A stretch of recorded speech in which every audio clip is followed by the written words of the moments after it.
The Two Birds on the Wish-Fulfilling Tree. In the heart of a lush, ancient forest stood a magnificent banyan tree, its vast branches reaching towards the heavens, its roots plunging deep into the earth. Upon its many branches grew countless fruits, some glistening and sweet, others tart and sometimes quite bitter. This great tree was likened to the very fabric of existence, the world of forms and experiences, the material world or the body, where all life unfolds. Upon this tree lived two inseparable birds. The first, a vibrant bird with plumes of peacock blue and emerald green, was full of zest. It loved to eat. Discovering a succulent, sweet fruit, it tasted its delightful flavors. "Oh, how wonderful this world is," it chirped, convinced that happiness lay in savoring every pleasure life offered. This eager bird is Chanchal, the Jiva, the individual soul, tasting the sweet fruits of worldly experiences driven by desires. But soon, a different fruit, though tempting in appearance, yielded a bitter taste. Chanchal coughed, its joy quickly turning to sorrow. "This world is not always kind," it sighed, feeling a pang of disappointment. Thus, the Jiva experiences the inevitable dualities of existence, pleasure and pain, joy and sorrow, which are the fruits of its actions. Karma. So went the days for Chanchal. It eagerly tasted one fruit, then another, swinging from sweet happiness to bitter sorrow, unable to resist the lure of the next taste. Each bite, whether sweet or bitter, kept it tied to the branches of the great tree, lost in its experiences, never quite satisfied.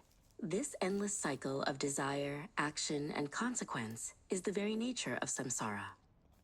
High above, on a steadfast branch, sat the second bird. Golden and magnificent like the morning sun, it remained utterly serene and untouched. It did not taste a single fruit, neither sweet nor bitter. With eyes full of quiet wisdom, it simply observed its companion's busy world below, a silent, eternal witness to all. This is Hamsa, the Atman, the Supreme Self, residing within the individual, but detached from the worldly drama.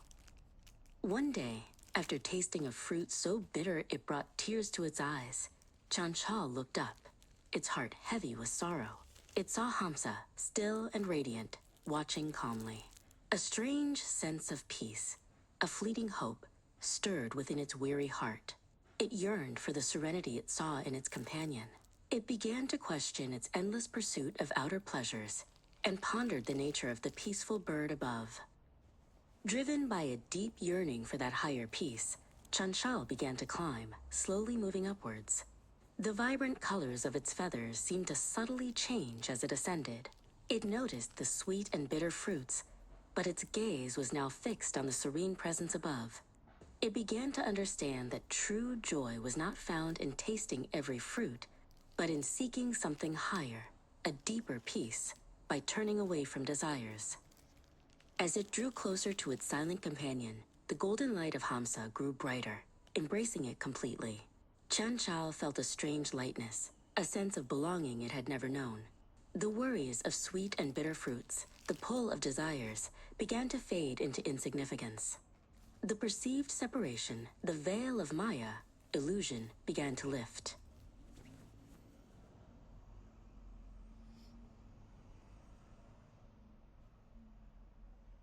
And then, in a moment of profound realization, the illusion dissolved. The individual bird understood.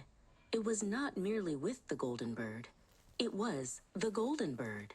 The distinction had been an illusion, born of its busy eating and identification with its experiences.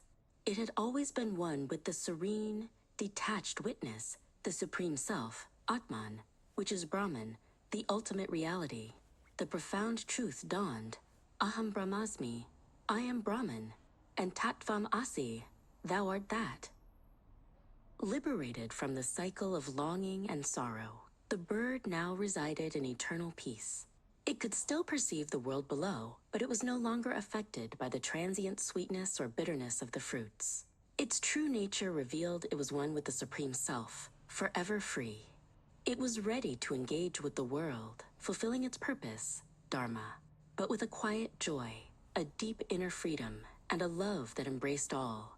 Knowing its true self is the eternal, unchanging Atman. Thus is the path to liberation, a state of being beyond the sway of the world's joys and sorrows.